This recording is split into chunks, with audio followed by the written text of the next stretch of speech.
Dear listeners, before we start the show today, we have a quick announcement to make.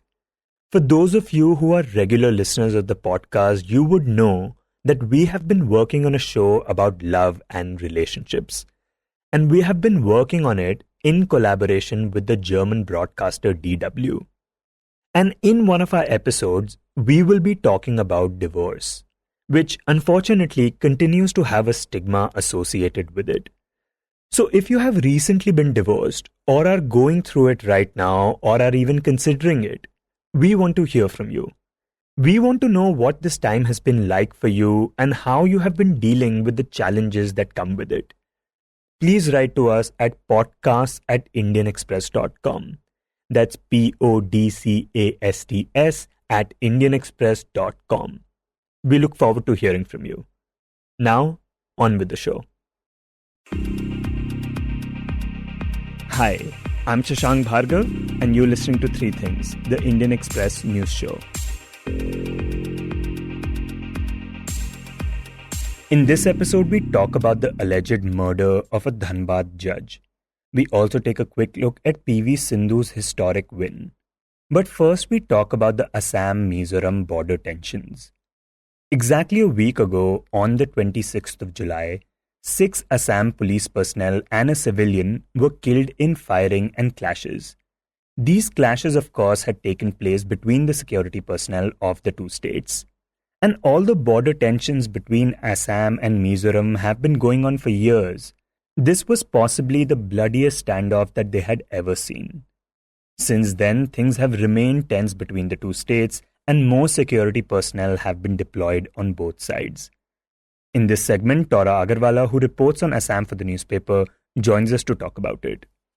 So, Tora, there have been a number of developments that have happened after the clashes took place last week.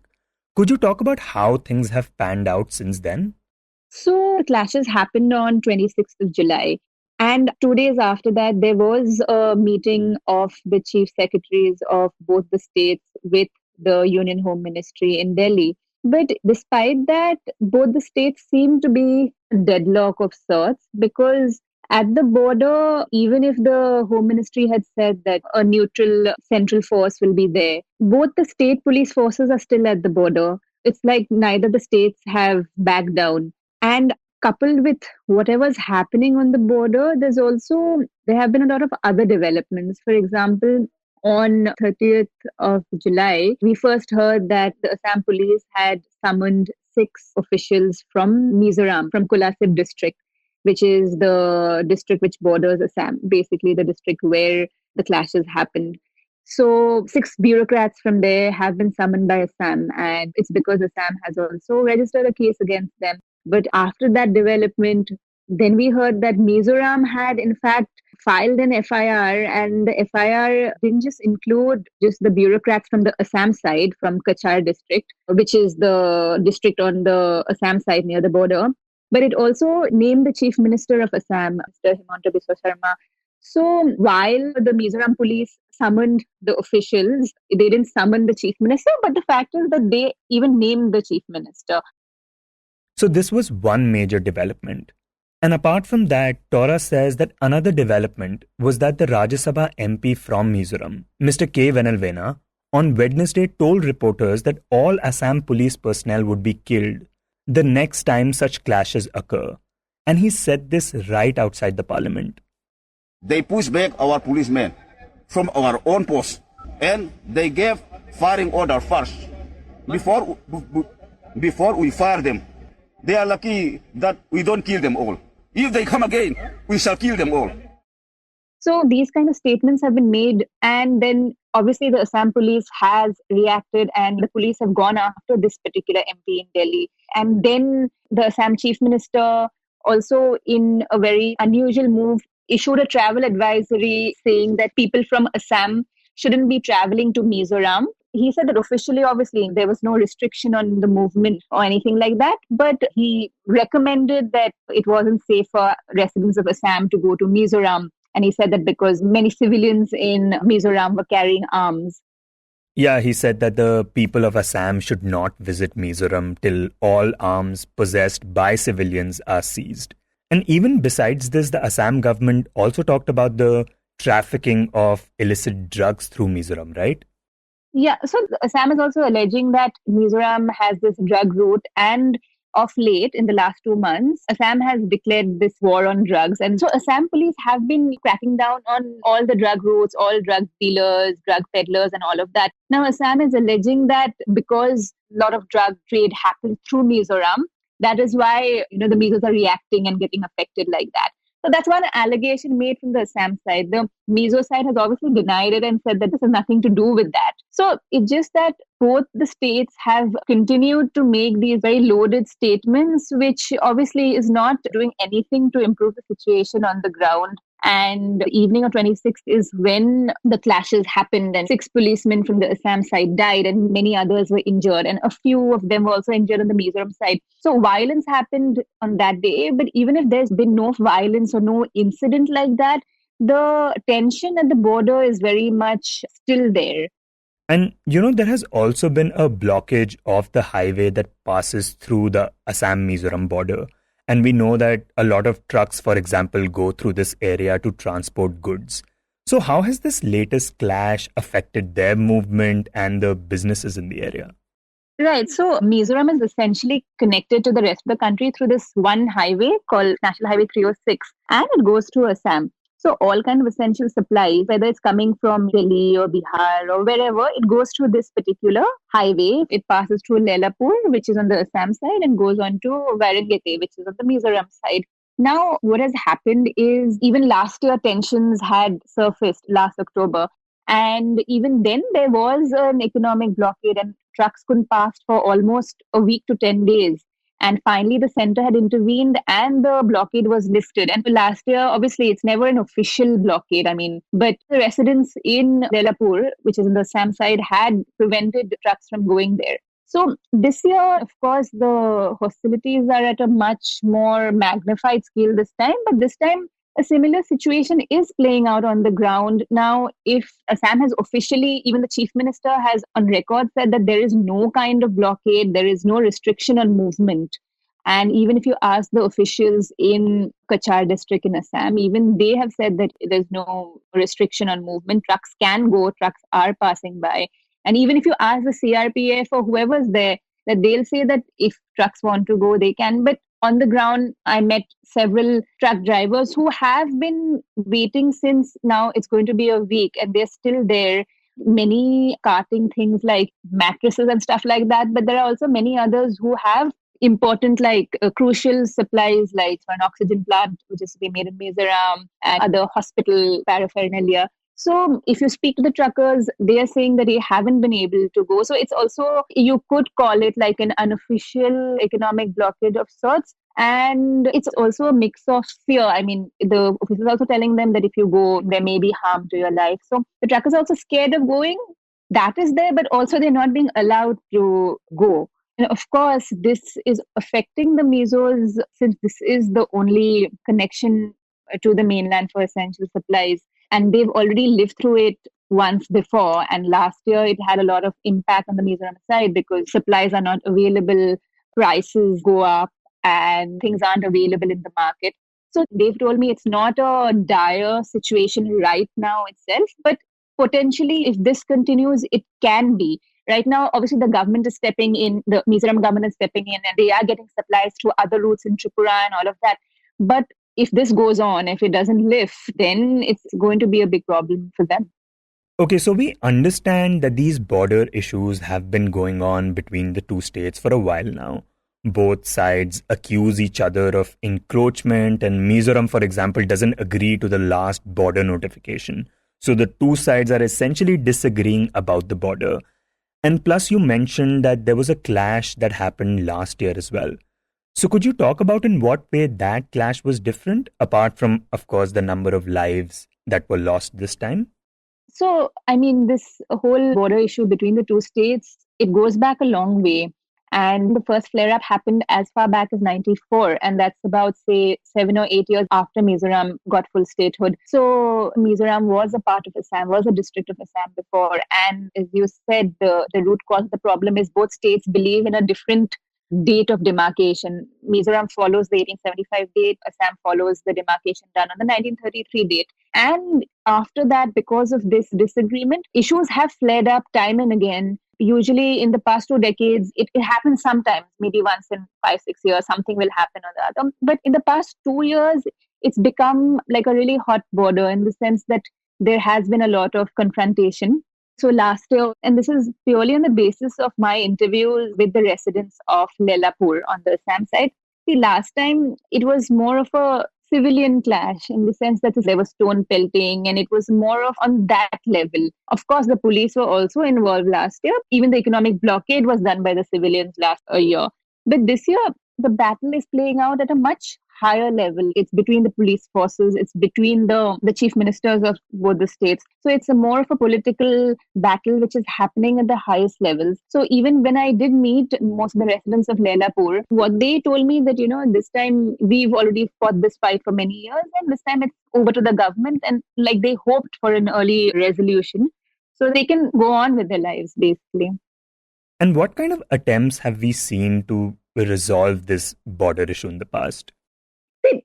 See, every time something or the other happens, the center does intervene. For example, last year when the clash happened and when the economic blockade happened and all of that, the center basically deployed a neutral CRPF personnel at the border so that both states don't fight, and so that central neutral force was kept there so that they don't break into violence or whatever. But steps like that have been taken, but you have to, at the end of the day, even if these were more like stopgap measures, it can send a neutral force and to an extent they can prevent things from going out of hand. But at the end of the day, the root cause still remains. The fact is both the states believe in a different border.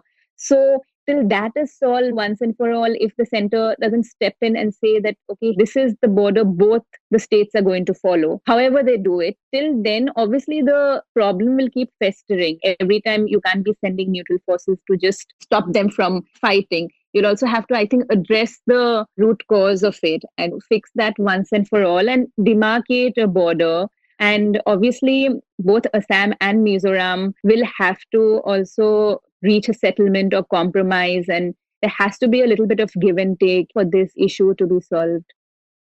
Now, the strange thing about this entire issue is that these are two states from the same country that are fighting about a border they don't agree on.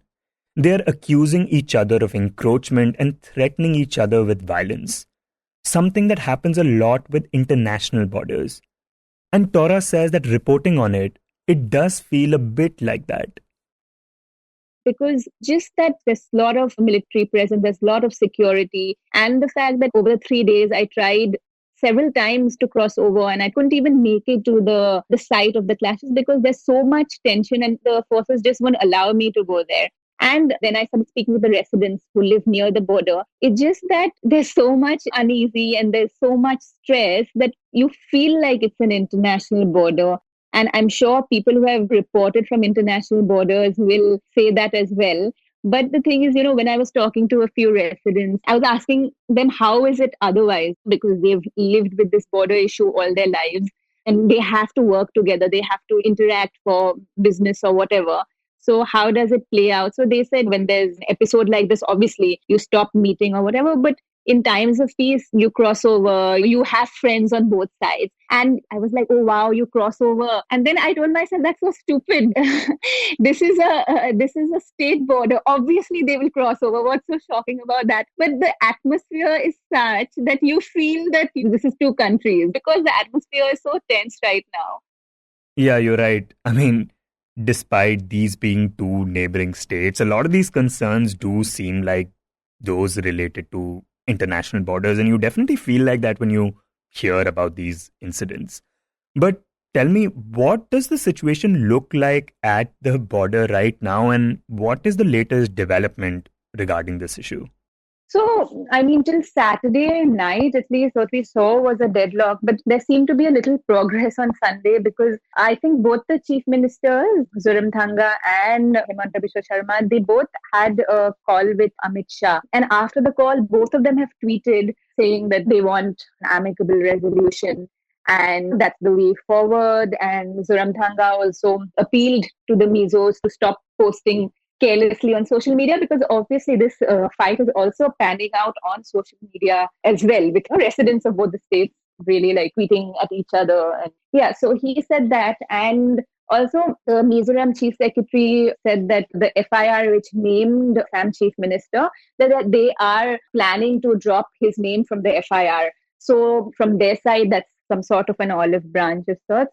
And the Assam side also, the chief minister said that, yeah, they wanted peace and progress for the Northeast. And he also said that whatever had happened on that day is unacceptable to both the sides. So it seems like the center has stepped in. I don't know to what extent, because there haven't been any statements made saying that we are withdrawing our forces, nothing like that. But at least, I mean, compared to what has happened throughout last week, this seemed like a bit of a positive step, because both the chief ministers said that, okay, we want a peaceful dialogue and we want to solve this.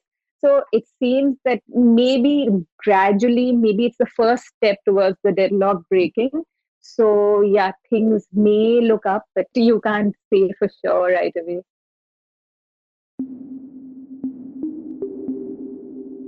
And next, we talk about the death of a judge in Dhanbad.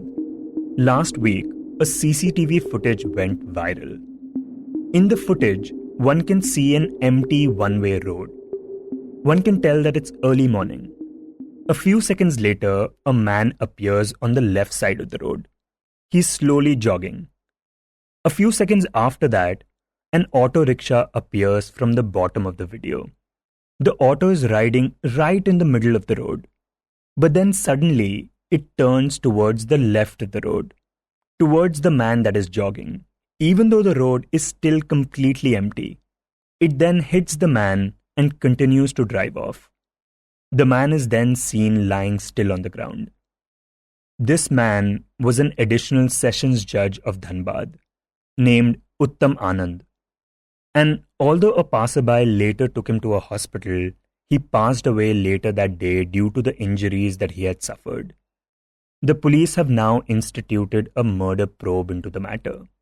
In this segment, Abhishek Angad, who reports on Jharkhand for the newspaper, joins us to talk about the case, starting with what the family of Uttam Anand alleges. So before what we see in the video, what the family members are alleging, because I spoke to a couple of them, what they said is, if you see the video in slow motion, what is happening is it appears that he did not get hit by the auto, rather somebody hit him on his head by some blunt object. This is what the family members are alleging. But clearly it's a matter of investigation, and I'm not so sure that if that's the case, because when I spoke to the police, they said that the injury that ASJ Uttam Anand had sustained and which led to his death was when he fell to the ground, and that is the injury. So that is clear that he died due to injuries. Now, whether or not it is a deliberate hit and run or it accidentally happened, that is police to decide. Meanwhile, he says that the police have arrested two people who were in the auto rickshaw that hit the judge. These two people are Rahul Verma and Lakhan Verma. And although they have been interrogated, the police so far are not sure about the motive behind the alleged killing. Now, it may be because of two possibilities. One is that it was not a murder, but the second part is that one of them is a hardened criminal, or both of them are hardened criminal, and they are not breaking soon enough. And it would require a thorough investigation, connecting the dots by the police and getting all their criminal antecedents from the records and trying to figure out what they were up to. Abhishek, however, did meet the family members and the neighbors of the accused, and he found out that they have had cases registered against them. Because the neighbors as well as the parent of one accused, that is Rahul Verma, they said that their son had gone to a juvenile justice homes for stealing mobile phones. And some of the neighbors also said that this was very common for them to steal mobile. But we don't know how many such instances converted to a police case.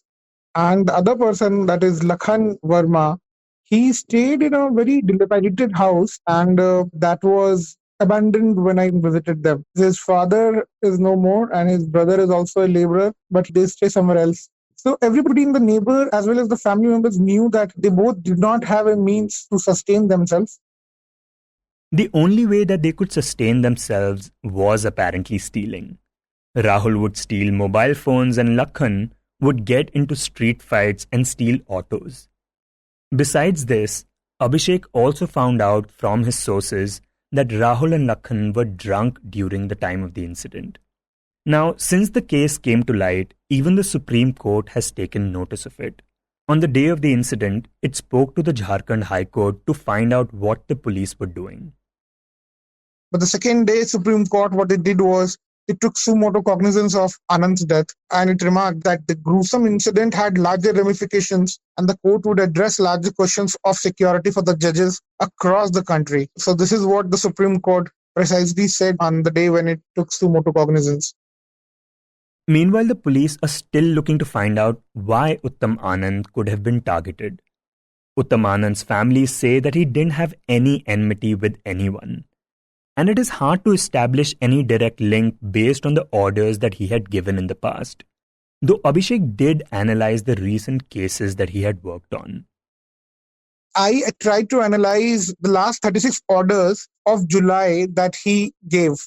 So what I see was out of 36, most of the pleas were of anticipatory bail or regular bail. And it ranged from sexual harassment, murder, to coal smuggling, to selling fake lottery tickets, among others. And in everything, he was very judicious in terms of delivering the bail order. And also one of the cases where the accuser had applied for bail was on mob violence. So if put together, we could see that if the nature of the crime was heinous, so he outrightly denied the bail. But more importantly, if the accused had stayed in the jail for more time, where most of justices have maintained that bail is the rule, not the jail. So working in this principle, he gave bail at least 2-3 accused just because they had already served more time in the prison. But he had very sound reasons for rejecting the bail, and that was the nature of the crime. Let's say, for example, if there's somebody is involved in coal smuggling or selling fake lotteries. So in the coal smuggling thing, he's saying that this thing causes a lot of revenue loss to the government and hence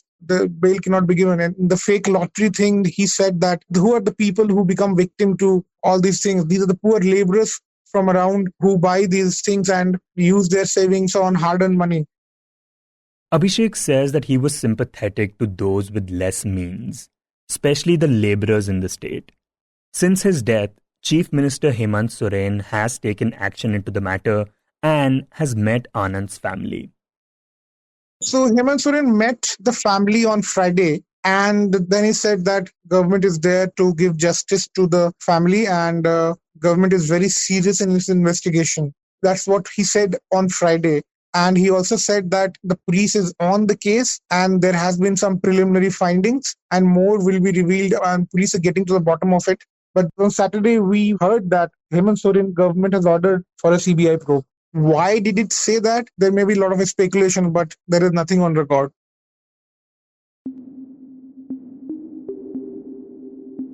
And in the end, we talk about India's star shuttler PV Sindhu.